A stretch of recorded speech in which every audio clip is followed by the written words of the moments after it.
Good day, sir. My name is Gerard Dwayne T. Venturina. I'm a student nurse from La Consolacion University, Philippines. Today, I will be demonstrating proper procedure for removing sutures. I have prepared all necessary equipment, ensured patient safety, and follow aseptic technique. So, ang equipments po na kailangan para sa suture removal is suture removal kits, sterile scissors, sterile forceps, sterile gloves, clean gloves, antiseptic solution, sterile gauze pads, sterile drapes and fields, sterile strips, disposable bags or waste receptacle, hand hygiene supplies, and dressing materials only for auction. Then, para sa procedure, mag-wear na tayo ng clean gloves. Then, i-check natin yung wound ni patient, kung may abnormalities, swelling, or kung may redness, pamamaga.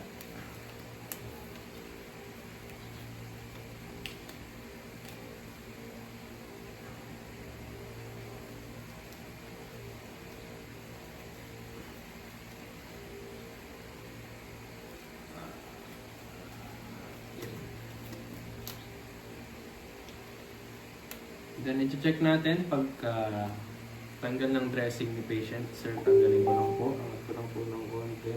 Hinga po ng malalim.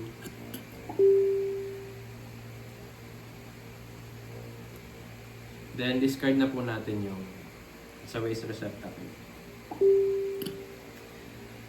Then, after nun, i-clean na natin yung incision ni patient, center outward. Then, using the sterile forceps, gently lift the first suture nut. Then, nag-improvise po tayo ng suture. Then, ganyan po siya. Then, ang gagawin po natin, pagka-pull po natin ng gamit yung sterile forceps, pull po natin siya sa under. Then, dapat hindi siya cause ng sa skin ni patient. Then ikakat natin siya using scissors. Then pagkakat natin sa kanya, gently pull yung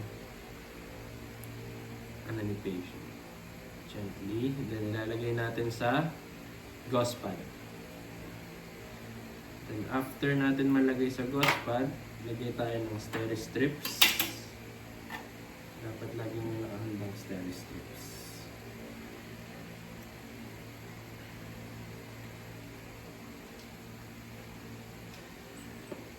So, same procedure lang din.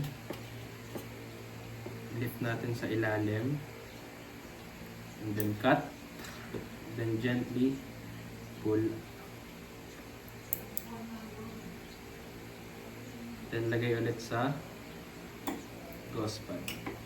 Then sterile strips.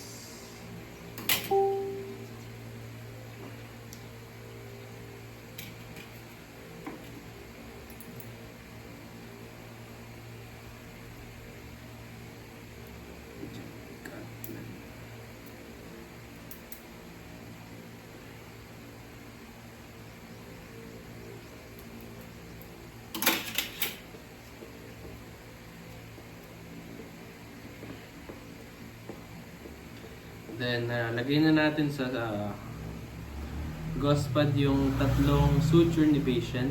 And then, after nun, post-procedure na tayo. Mag-a-apply tayo ng sterile strips, which is kung needed ng support sa incision ni patient. Baka may possible siyang bumuka. And then, i-clean na natin yung area using bagong dressing.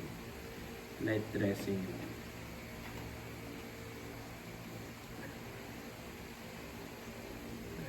Na natin. Then after, magpo-perform tayo ng hand hygiene. Then,